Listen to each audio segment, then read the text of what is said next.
मेरी आज की वीडियो उन इंजीनियर्स के लिए, कंस्ट्रक्शन मैनेजर्स के लिए, प्रोजेक्ट मैनेजर्स के लिए जो जॉब करियर स्टार्ट करना चाहते हैं प्रोजेक्ट प्लानिंग कंट्रोल के अंदर। चाहे आप ऑयल एंड गैस फील्ड का हिस्सा बनना चाहते हैं, construction industry, manufacturing, production, but आज का जो कॉन्सेप्ट है डिपेंडेंसी मॉडल। डिपेंडेंसी मॉडल का कॉन्सेप्ट क्यों जरूरी है? देखिए, जब भी आप किसी प्रोजेक्ट पे काम करेंगे, इधर it is building construction project, road construction, infrastructure, power plant, textile mill, cement industry, fertiliser, petrochemical industry, oil and gas pipe, whatever, dependency model को समझे बगैर आप आगे स्ट्रैटेजी नहीं बना सकते, आप डिसीजन मेकिंग नहीं कर सकते। अगर आसान लफ्जों में मैं आपको बताऊं तो हमारे प्रोजेक्ट्स के अंदर बहुत सारे जो काम करने होते हैं, जिनको करने के बाद आपको एक फिनिश्ड प्रोडक्ट मिलेगी, एक बिल्डिंग की शक्ल में, road, pipeline, power plant, whatever product is there. वो सारे काम एक दूसरे के ऊपर किसी ना किसी शक्ल में डिपेंड कर रहे होते हैं। फॉर एग्जाम्पल, सबसे पहले आपको डिजाइन चाहिए होता है। किसी भी आइटम को जब आपने फॉर्मुलेट करना है, उसको फिनिश प्रोडक्ट की शक्ल में लेके आना है, the first thing you need to require to draw the design. अब डिजाइन के बाद आपको उसकी एस्टिमेशन करनी होती है, उसकी cost estimation, material estimation, resource estimation. You can't make that estimation unless your design is finished.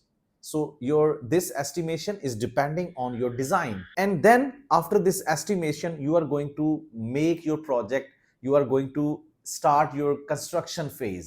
So this construction phase is also depending on this estimation and design respectively. अब अगर इस construction phase में चलते हैं तो बहुत सारे काम हैं, जैसे सिविल के काम। अब आप ग्रिड स्टेशन की एग्जांपल ले लें, आप फैक्ट्री की एग्जांपल ले लें, आप पेट्रोकेमिकल इंडस्ट्री की एग्जांपल ले लें, जहां पे सिविल के काम है, इलेक्ट्रिकल, मैकेनिकल, पाइपिंग, प्रोसेस, आपकी प्रोसेस इंडस्ट्री, इंस्ट्रूमेंटेशन इंडस्ट्री के काम है। तो वो सारे काम, फाउंडेशंस बनेंगी, फिर ही आपकी इलेक्ट्रिकल की इंस्टॉलेशंस होंगी, मैकेनिकल की इंस्टॉलेशंस होंगी। So this dependency model is actually driving your project. It is going to find out your project centralized critical path method, your strategy, your decision, कौन सी चीज कहां पे किस चीज के ऊपर डिपेंड करती है, और फिर इसी चीज की बुनियाद पर आपका कैश फ्लो जो है वो ड्राइव किया जाता है, और रिसोर्स रिक्वायरमेंट, रिसोर्स डिप्लॉयमेंट जिसे हम कहते हैं, वो ड्राइव की जाती है। सो ये जो डिपेंडेंसी मॉडल होता है ना, ये आपकी स्ट्रेटेजी होती है।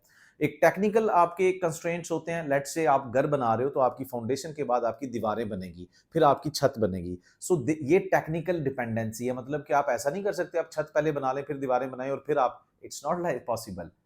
एंड दूसरी डिपेंडेंसी होती है जो आपकी प्रेफरेंस ऑफ रिसोर्सेज है। लेट्स से आप दो काम इकट्ठे भी स्टार्ट कर सकते हैं और दो काम आप अलग अलग भी स्टार्ट कर सकते हैं। It's all depending on your resource availability. So ये dependency model that much important for project planning engineers, समझने के लिए कि किस तरीके से आपके प्रोजेक्ट की जो एक कॉस्ट, कैश फ्लो चलेगा, आपके रिसोर्स रिक्वायरमेंट चलेंगे, आपके पूरे प्रोजेक्ट के ऊपर जो रिक्वायरमेंट है और जो आप अवेलेबिलिटी, इन दोनों को बैलेंस में लेके आते हो। तो डिपेंडेंसी मॉडल को समझें, इससे पहले आप कंस्ट्रक्शन मैनेजमेंट या फिर project planning control, project management application department का हिस्सा बनने जा रहे हैं। अगर आप इन सारी चीज़ों को एक प्रॉपर तरीके से समझना चाहते हैं, इंडस्ट्री ओरिएंटेड अप्रोच के साथ, एक प्रॉपर समझ लें कि आप समझते हैं कि आपको इंडस्ट्री ओरिएंटेड एक्सपीरियंस चाहिए, वो कॉन्सेप्ट चाहिए जो ADNOC, Aramco, PDO, Qatar petroleum अपनी इंडस्ट्री के अंदर अपने प्रोजेक्ट को एग्जीक्यूट करवाने के लिए रेफर करते हैं। So you can join my upcoming live webinar, जिस वेबिनार के अंदर मैं आपको इन सारी चीजों के मुतालिक डिटेल के अंदर भी बताऊंगा, और मेरे फुल कोर्स का हिस्सा भी बन सकते हैं जिसमें ये सारी चीजें डिटेल के अंदर मैं आपको गाइड करूंगा। See you inside my upcoming session. Thank you very much.